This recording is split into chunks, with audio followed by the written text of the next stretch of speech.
Hello everyone, I'm Amelia. Nice to see you again. Okay, today we're going to talk about intercultural communication and identity in ELT. What are the learning objectives? By the end of the session, you will be able to first define intercultural communication in ELT context. Second, explain the relationship between language, culture, and identity. Third, identify challenges and strategies for integrating intercultural perspectives in language teaching. And last, reflect on your classroom practices. So, what is intercultural communication?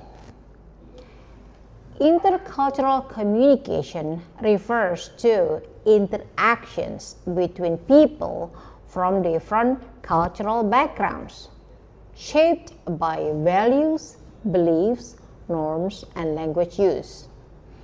It involves understanding diverse worldviews, navigating differences and similarities, and building empathy and respect. So, why it matters in ELT? English is a global language used across cultures. Teaching it requires more than teaching grammar. It requires cultural awareness. So, when students understand cultural context, they will be able to communicate more effectively, avoid misinterpretation, and become global citizens. Now, the role of identity in English language learning. So, identity is how we see ourselves and how others see us. In ELT, students' identities are shaped and reshaped as they learn to speak another language. And student brings cultural beliefs, local languages, and social norms. And all of these influence how they can engage with the English. Now, the common challenges of this is that there might be potential issues such as overgeneralizing cultures or stereotyping, ignoring students' lived experiences, or even treating English as culturally neutral. Critical ELT helps address these problems by encouraging self-awareness, dialogue, and respect for pluralism. Now, developing intercultural competence. So, what are the key skills of this? The first is the curiosity and openness, perspective taking, and cultural self-reflection. So, how should we do? What are the strategies? The first, use case studies from different cultures. The second is that compare culture practices, for example, greetings and holidays.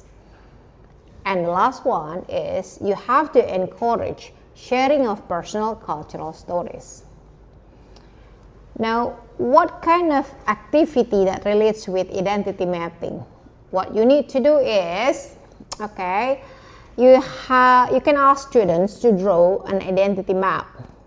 So they need to draw what language they speak, the cultural groups they belong to, and the roles that they play in society. And you can use this to foster discussion about how identity shapes language learning. Now, critical incidents in intercultural context.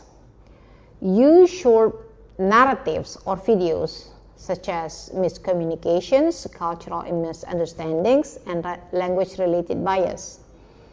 And what kind of prompts that the students need to analyze?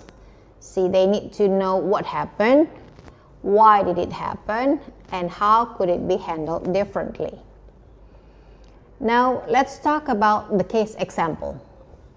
Japanese versus Western norms.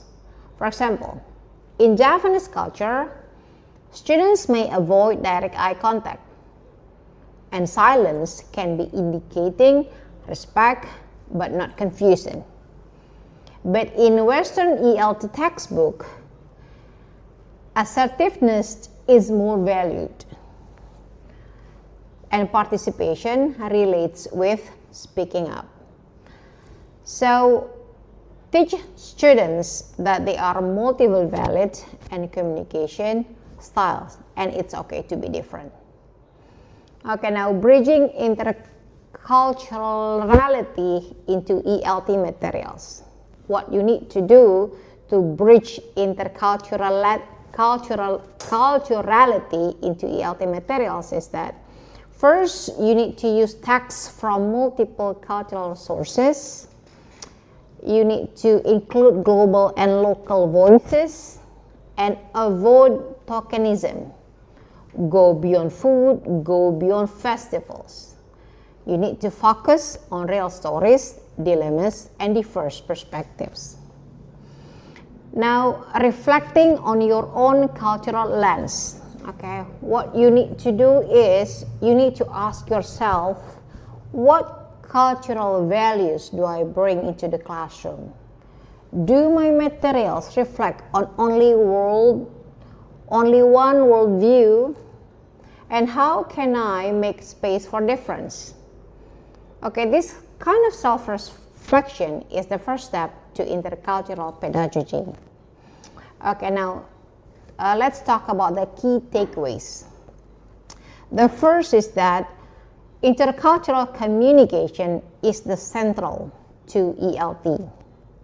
The second is that language learning always involves identity work. The third, teachers must always navigate differences with empathy. And the last one, a critical intercultural approach builds more inclusive classrooms.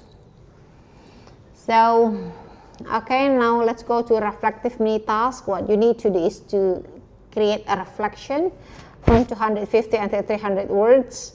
What you need to do is to describe a moment when a cultural difference affected to your teaching or learning, and what did you learn from it, and how might you respond to differently now. Okay, please share the result in forum and at least reply to one your friends post. Okay, and I think that's all for today. See you on the next module. Bye bye.